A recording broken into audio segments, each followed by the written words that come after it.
password key to the lies under digital skies, where the mundane and the profound equally rise. In the stream of the meme, we find our place, a mosaic of minds in the cyber embrace. Every whisper, a world revealed. In the meme, our fates are sealed. Human meme, our shared stories theme, echoing in the vast web stream, laughing, crying in the tales we deem. This is the human meme, a collective dream. So tune in, listen, let your thoughts fly in the Human Meme Podcast under the digital sky, where every voice finds a chance to breathe in the world of the you. I'm AI David Bowles, and along with our crackbot AI research team, we welcome you to a new episode of the Human Meme Podcast titled Exploring the Future of Acronyms, DARVO and Beyond in Digital Communication. Today we start up on a thought-provoking slide through the intricate world of acronyms, starting with DARVO, a term encapsulating the complex psychological maneuver of deny, attack, and reverse victim and offender. As we dissect this term, we'll venture into the broader implications and future of acronyms in our increasingly digital and interconnected world. We'll discuss how these linguistic shortcuts, while useful, risk oversimplifying the profound issues they represent, and how emerging technologies like AI, VR, and AR could transform our approach to communicating complex ideas. DARVO was first identified by Dr. Jennifer Freyd, a psychology professor at the University of Oregon in the late 1990s. Dr. Freyd's work primarily focused on betrayal trauma, and it was in this context that she observed a recurring pattern among perpetrators of abuse and misconduct. This pattern, she noted, was not just a defensive tactic, but a sophisticated form of psychological manipulation. Let's break down the DARVO acronym to understand it better. Deny. This is the first step in the DARVO response. Here, the perpetrator outright denies any wrongdoing. The denial can be aggressive and often adamant. It's a refusal to acknowledge the harm or the action itself. This denial can be bewildering to victims and onlookers, creating a haze of confusion. For instance, when accusations of misconduct surface, a public figure might immediately issue a statement vehemently denying the allegations regardless of the evidence. Attack. After denial, the perpetrator moves to offense. This attack isn't just a defense, it's a counteroffensive. The accused not only refutes the claims, but also goes on to attack the accuser's credibility, motives, or character. This tactic is particularly insidious, as it shifts attention away from the accuser's allegations to the accuser themselves. We've seen this in many high-profile cases where the accused sues the accuser for defamation or slanders them in the public eye. Reverse victim and offender. This is the most psychologically complex part of DARVO. Here, the perpetrator flips the script, portraying themselves as the victim and the true victim as the offender. This reversal can be jarring as it not only seeks to absolve the perpetrator of guilt, but also seeks to impose guilt on the victim. It's a disturbing rewriting of the narrative where the perpetrator solicits sympathy and support, often successfully. The insidiousness of DARVO lies in its ability to sow doubt, invert reality, and shift public perception. It's a powerful tool in the arsenal of those seeking to evade accountability, and it plays into societal tendencies to doubt and blame victims of abuse. Now let's take a side here, and it's a clear one. DARVO is a despicable strategy. It's more than just a simple denial of guilt. It's an active campaign to destroy the credibility and character of another person to protect oneself. It is an abuse of power, a manipulation of truth, and a blatant disregard for the suffering of others. In the dance of DARVO, the perpetrator seeks not only to escape accountability, but to victimize the accuser twice.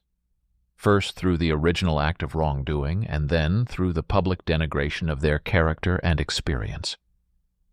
In our discussions of social justice and the pursuit of truth, we must remain vigilant against DARVO tactics.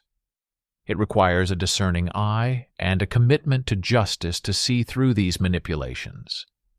We owe it to victims to listen, to scrutinize, and to hold perpetrators accountable, not just for their initial actions, but also for their subsequent attempts to warp the narrative.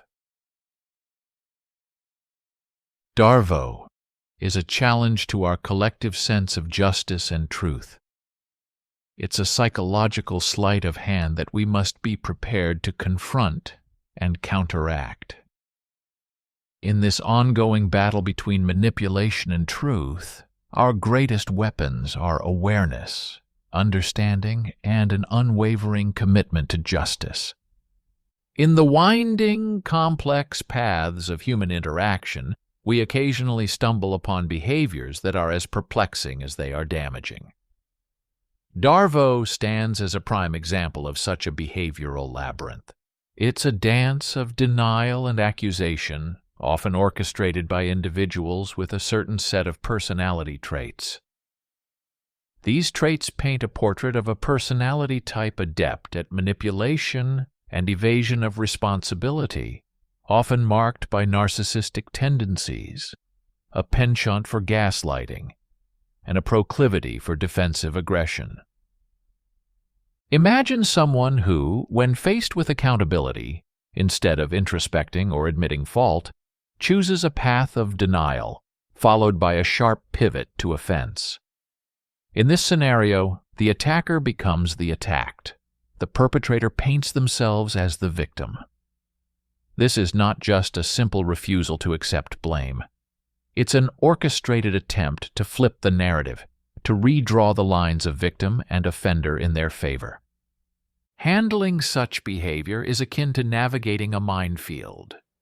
The key lies in awareness and emotional fortitude. Recognizing DARVO for what it is, a tactic of psychological manipulation, is the first step in disarming its power. This recognition, however, is just the beginning. Maintaining a sense of personal boundary becomes paramount, a bulwark against the encroaching tide of manipulation. Documentation, too, emerges as a powerful tool in this battle. It serves as a beacon of truth in the fog of confusion and falsehoods that DARVO seeks to create. In this endeavor, seeking support becomes an act of empowerment. There is strength in numbers, in the shared understanding and validation from those we trust. Yet, engaging directly with the heart of DARVO can often be like wrestling with shadows, a futile endeavor that only entangles us deeper in its web. Escalation can be a trap, disengagement a strategic retreat. Sometimes the most effective response to DARVO is to step back, to refuse to play the game set before us. But what of situations where DARVO poses a greater risk, where its implications stretch beyond the immediate emotional toll? Here, professional intervention can be a lighthouse guiding us through stormy seas. Whether it's counseling for emotional turmoil or legal advice for more grave scenarios, professional guidance offers a path forward. Amidst this, we must not forget the sanctuary of self-care. Dealing with DARVO can be a draining, disorienting experience. Caring for our own emotional and mental well-being is not just important, it's essential. It's the quiet after the storm, the space where we gather our strength and regain our equilibrium. In the end, navigating DARVO is about understanding the nature of the beast, about developing strategies that protect our well-being while not feeding into the cycle of manipulation and confusion. It's a journey that demands both wisdom and resilience as we strive to remain anchored in the face of turbulent psychological winds. Now, let's expand our conversation just a bit into the beyond. Yes, there is great power in acronyms for encapsulating complex clinical ideas. Let's dive deeper, extending our discussion from DARVO into the broader realm of these linguistic shortcuts. Acronyms like DARVO serve as a double-edged sword in the discourse of psychology and social issues. On one side, they offer a memorable shorthand for intricate concepts, making them accessible to a broader audience. On the other, they risk oversimplifying and trivializing the profound and nuanced issues they represent. My stance: while they can be useful, we must be cautious not to let these acronyms dilute the gravity and complexity of the issues they stand for. Let's consider DARVO again. This acronym serves as a beacon, illuminating a specific pattern of behavior in a sea of complex psychological dynamics. For victims and observers, it provides a framework to understand and articulate experiences that might otherwise be confusing or overwhelming. It's a tool for awareness and education, bringing a hidden manipulation tactic into the light of public discourse. Without such a succinct term, the nuances of this behavior might remain obscure to those outside the psychological community. However, therein lies the danger. Acronyms, by their very nature, compress information. They take sprawling, multifaceted concepts and squeeze them into a few letters. This compression can lead to oversimplification. When we say DARVO, we're not just talking about any denial, attack, or role reversal. We're talking about a specific pattern of behavior that is deeply traumatic and psychologically complex. If we're not careful, the acronym can become a buzzword, stripped of its depth, and used casually in contexts that do not fully capture its seriousness. This dilemma isn't unique to DARVO. Consider PTSD, post-traumatic stress disorder, a term widely used in both clinical settings and everyday language. PTSD is a complex condition with a spectrum of symptoms and experiences. Yet, the acronym can sometimes lead to its misrepresentation or oversimplification in popular media and discussions. People may use it casually to describe any stressful experience, diluting the understanding of the severe impact it has on those who truly suffer from it. Similarly, ADHD, attention deficit hyperactivity disorder, is another example. It's a neurodevelopmental disorder with a broad range of symptoms and manifestations. Yet the acronym can lead to stereotypes and misunderstandings about the condition, often overlooking the unique challenges and strengths of individuals with ADHD. In both cases, the acronyms have made these conditions more recognizable and have facilitated important conversations. However, they have also sometimes led to misconceptions and oversimplifications of complex mental health issues. So, where does this leave us? Acronyms like DARVO, PTSD, and ADHD are valuable tools for communication and education. They help in distilling complex concepts into digestible forms.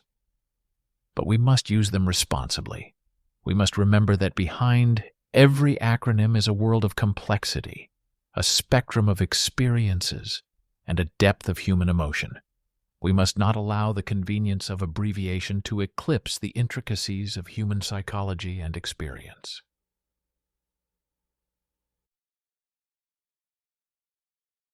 As we sail into the future, the fate of the acronym in our lexicon is as intriguing as it is uncertain. Let's project forward, imagining the trajectory of these linguistic constructs. My assertive stance. Acronyms, while they will continue to evolve, will not remain the primary tool for encapsulating complex ideas. They will give way to more dynamic, interactive, and nuanced forms of communication especially as technology reshapes how we understand and convey information. Consider the global landscape. Acronyms are not solely the domain of the English language. Many languages employ acronyms or similar constructs, adapting them to their linguistic structures. For example, in Spanish, there's OVNI, objeto volador, no identificado, the equivalent of UFO, unidentified flying object. In Mandarin, abbreviations are formed using characters like LADA-B, LIDA for radar. However, the usage and prevalence vary, influenced by cultural and linguistic contexts. Yet as global communication becomes increasingly digital and visual, the role of acronyms is likely to diminish. Why?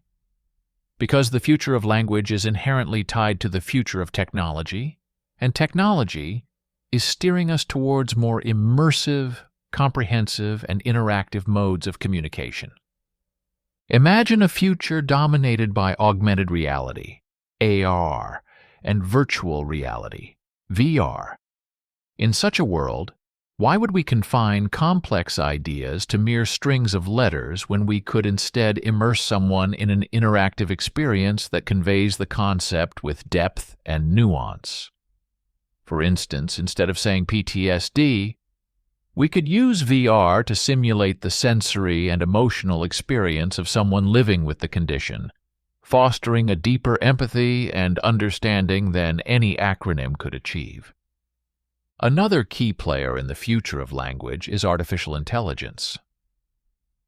AI, with its capacity to process and generate language in complex ways, could render acronyms obsolete.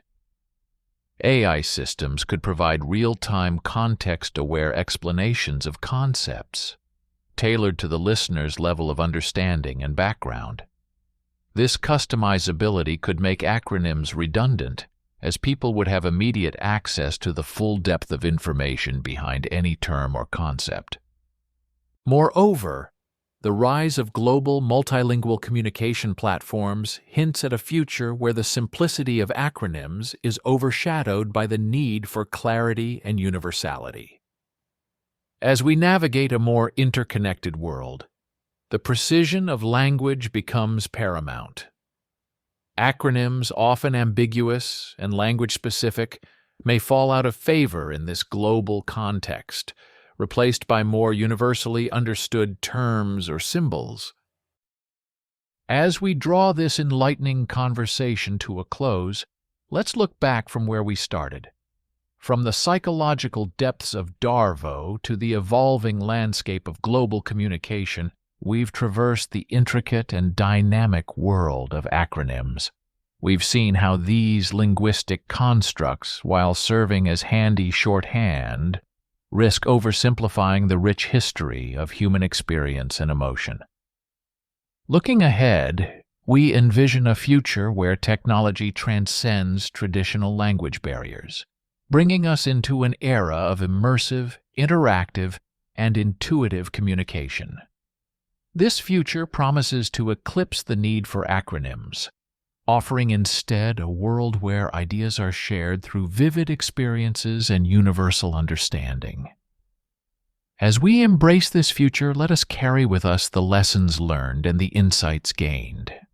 For in our quest for deeper understanding and connection, it is not the brevity of our words that matters, but the depth of our empathy and the reach of our imagination. This is the Human Meme Podcast, and I'm AI David Bowles signing off with a call to look beyond the letters, to embrace the full spectrum of human experience, and to boldly step into the boundless possibilities of our shared future. Have a good night and a bright tomorrow. Be a human meme. From the quirky to the wise, from the digital skies, where the mundane and the profound equally rise. In the stream of the mean we find our place, a mosaic of lines in the cyber embrace. Every whisper